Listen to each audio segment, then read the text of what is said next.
আবার কোন আমার নাম মুক্তা বেগম। হ্যাঁ আমার দুই ছেলে, আমি স্বামী নিয়ে সংসার করি।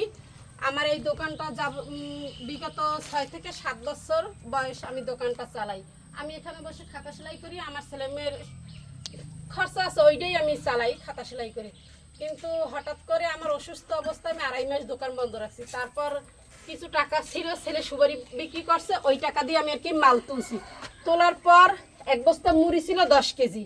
আমার স্বামীর একটা ব্যাটারি ছিল যা দিয়ে আমরা আর কি লাইট জ্বালাই, ওইটা তারপর দরজা ভাঙ্গা তারপর আর কি এইখান থেকে নামিয়ে নিয়ে গেছে। আগের ঘটনা আজকে 3 দিনে পড়ছে, 2 দিন আগের ঘটনা। আপনার আনুমানিক কত টাকা নিয়ে গেছে চোর চক্র? আপনার 1600 টাকা নেছে, আর 3000 টাকার একটা ব্যাটারি নেছে, আর 10 কেজি মুড়ি রাখছি আমি 1000 টাকায়। আমার রাখা 1000 টাকা। আনুমানিক কত টাকার চুরি হয়েছে বললে আপনার ধারণা?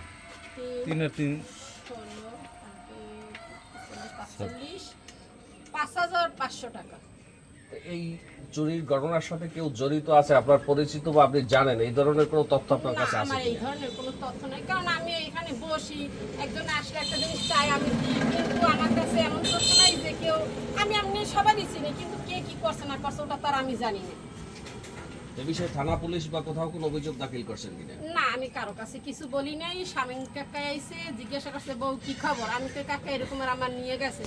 বউ আমাদের হাতে তো আর ক্ষমতা নেই, আমরা তো আর কিছু করতে পারি না। রাত্রে চুরি হয়েছে, আমি কিভাবে বলবো যে একজন মানুষে করছে? আমি তো আর কারোর চিনি না। আপনি এ বিষয়ে কিছু জানেন কিনা? আমি ওইলে বাজার, এই দোকানটা হয়েছে আমাকে বাজারে আওতার একটু বাহিরে। আমার বাজারে পাহারাদার আছে, তারপর এরা, আমি বাজারের সভাপতি হিসাবে এরা জানাইছে।